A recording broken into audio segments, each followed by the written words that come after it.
Hello everyone. आज हम class 10th के केमिस्ट्री के chapter number 1 chemical reactions and equations की बात करने वाले हैं।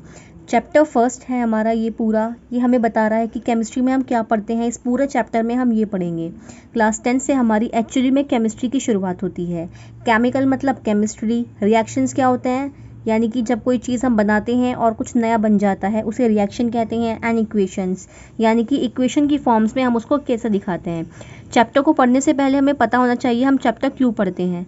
चैप्टर हम इसलिए पढ़ते हैं केमिस्ट्री का क्योंकि इस केमिस्ट्री में हमें पता चलेगा सारी रिएक्शंस के बारे में। हम रिएक्शंस कैसे करते हैं, क्यों करते हैं, कैसे हमें आइडेंटिफाई होता है कि कोई रिएक्शन हो रहा है या नहीं हो रहा है।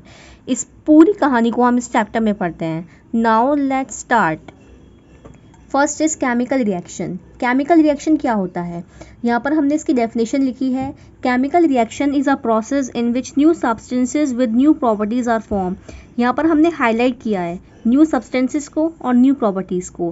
केमिकल रिएक्शन होता क्या है, अगर हमसे कोई पूछे कि केमिकल रिएक्शन क्या होता है, हम उनसे कहेंगे कि केमिकल रिएक्शन एक ऐसा प्रोसेस है जहाँ पर न्यू सब्सटेंसेस यानी कि नई नई चीज़ें बनती हैं नई प्रॉपर्टीज़ के साथ। उसे हम क्या कहते हैं, केमिकल रिएक्शन कहते हैं। यानी कि जैसे मान लो फॉर एग्जांपल हमने क्या लिया, वाटर लिया, वाटर में हमने सॉल्ट डाल दिया। पानी अलग है, सॉल्ट अलग है, हमने उन दोनों को आपस में मिक्स किया तो हमारे पास एक सोल्यूशन तैयार होगा वाटर का और सॉल्ट का। तो यहाँ पर क्या है, उसका टेस्ट एकदम अलग होगा। वाटर भी है उसमें, सॉल्ट भी है, तो हमारे पास एक क्या बना, सोल्यूशन बना, एक सोल्यूशन तैयार हुआ हमारे पास। तो ये जो है हमारा एक केमिकल रिएक्शन है जहाँ पर नई चीज़ बन रही है न्यू प्रॉपर्टीज़ के साथ।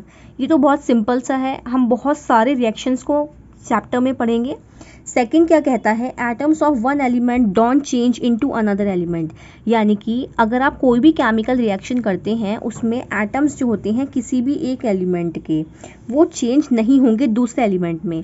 फॉर एग्जाम्पल अगर आप सोडियम का पीस ले रहे हैं तो वो सोडियम का पीस ही रहेगा।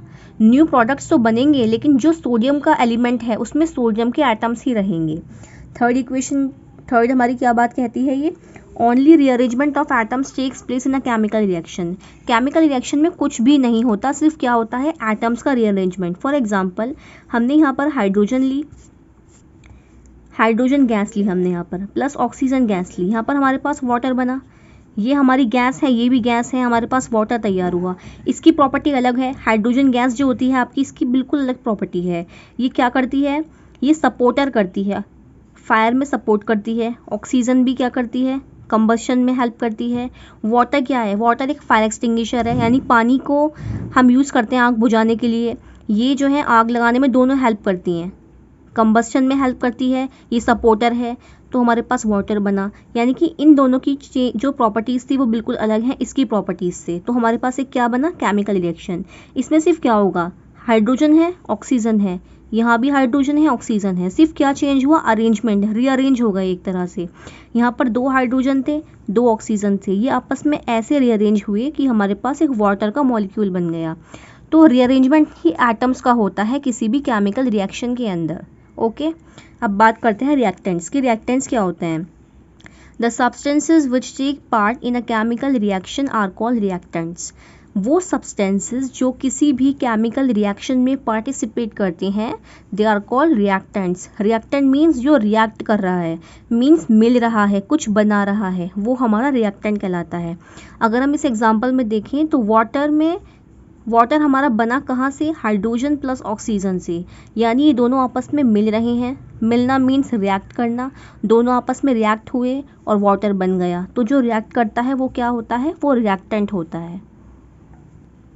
अब बात करते हैं प्रोडक्ट की। प्रोडक्ट क्या होता है, the new form substances as result of chemical reaction are called product. जो नया सब्सटेंस तैयार होकर आया रिएक्टेंट के रिएक्ट करने से, यानी कि उनके जुड़ने से, उसे हम क्या नाम देते हैं, प्रोडक्ट नाम देते हैं। जैसे हाइड्रोजन और ऑक्सीजन आपस में रिएक्ट कर रहे हैं तो ये क्या हुए, हमारे रिएक्टेंट्स हुए। इनके मिलने से, जुड़ने से, रिएक्ट करने से जो बना वो हमारा प्रोडक्ट कहलाता है। तो यहाँ पर वाटर क्या है, एज अ प्रोडक्ट यहाँ पर काम कर रहा है। तो किसी भी केमिकल रिएक्शन का मतलब क्या है, केमिकल है वो, यानी कि इसकी प्रॉपर्टीज़ चेंज हो रही हैं, केमिस्ट्री की लैंग्वेज में हम लोग से केमिकल बोला। रिएक्शन है यानी कि आपस में मिलकर कोई नई चीज़ बन रही है, तो ये होता है एक केमिकल रिएक्शन। तो यहाँ पर ये क्या है, एक केमिकल रिएक्शन है, क्योंकि यहाँ पर हाइड्रोजन और ऑक्सीजन आपस में मिल रहे हैं और वाटर बन रहा है जो कि बिल्कुल अलग है, जिसकी प्रॉपर्टी इन दोनों से बिल्कुल अलग है। और किसी भी केमिकल रिएक्शन के अंदर दो चीज़ें होती हैं, पहला होता है आपका रिएक्टेंट, दूसरा होता है प्रोडक्ट। जो रिएक्ट करता है वो रिएक्टेंट होता है, उनके रिएक्ट करने से जो नया सब्सटेंस फॉर्म होता है वो हमारा प्रोडक्ट कहलाता है। अब हम पढ़ते हैं एक नेक्स्ट टर्म। यहाँ पर हमारे पास एक लॉ है जिसका नाम है लॉ ऑफ कंजर्वेशन ऑफ मास। पूरा हमें खुद ही बता रहा है, कंजर्व करना यानी बचा कर रखना, मास मतलब केमिस्ट्री में weight. Law of conservation of mass क्या कहता है, चलिए देखते हैं।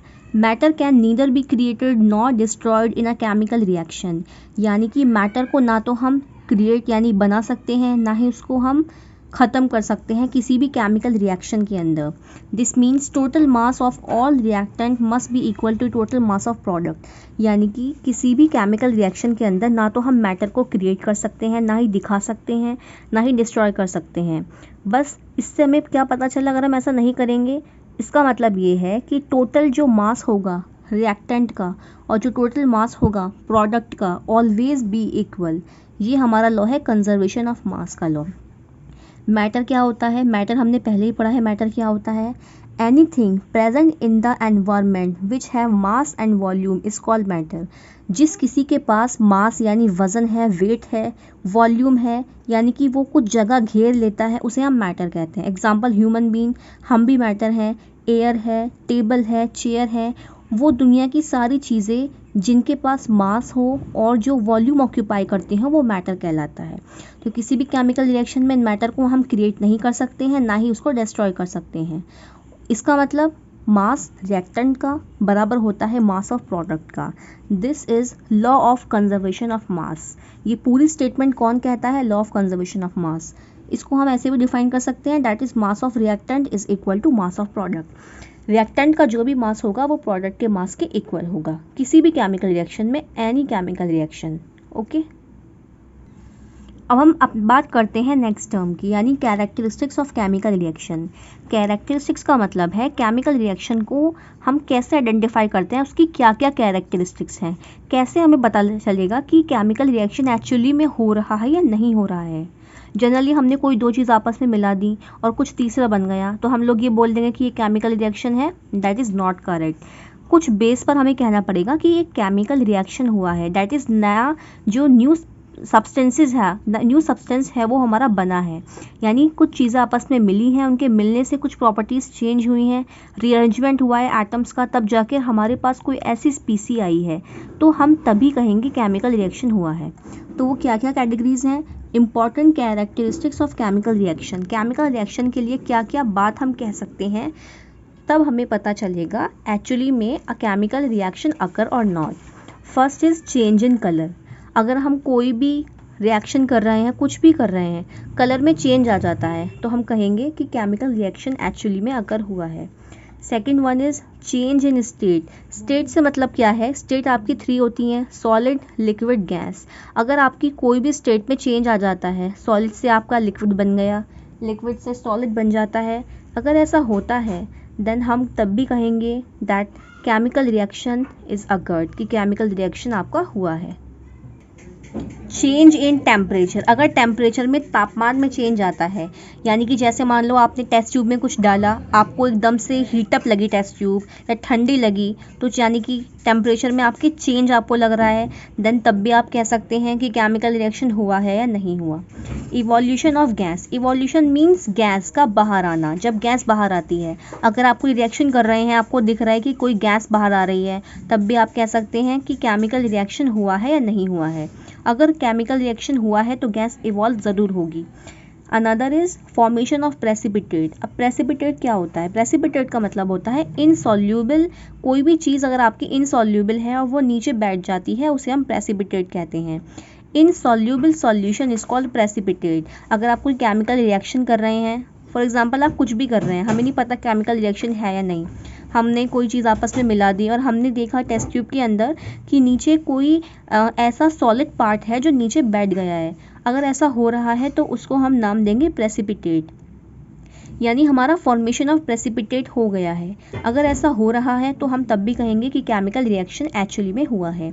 तो हमारे पास 5 चीज़ें हैं। First is change in colour, change in state, change in temperature, change in gas, another is change in formation of precipitate. It is evolution of gas, यानी गैस का बाहर आना। फॉर्मेशन ऑफ प्रेसिपिटेट, इन पांचों चीज़ों में से कुछ भी एक हो रहा हो, सारी हो रही हो, 2 हो रही हो, कुछ भी हो रहा हो, हम तभी कहेंगे कि हमारा केमिकल रिएक्शन एक्चुअली में हुआ है या नहीं हुआ है। अपने नेक्स्ट लेक्चर में हम पढ़ेंगे इन सबको डिटेल्स में। Okay, thank you, good luck.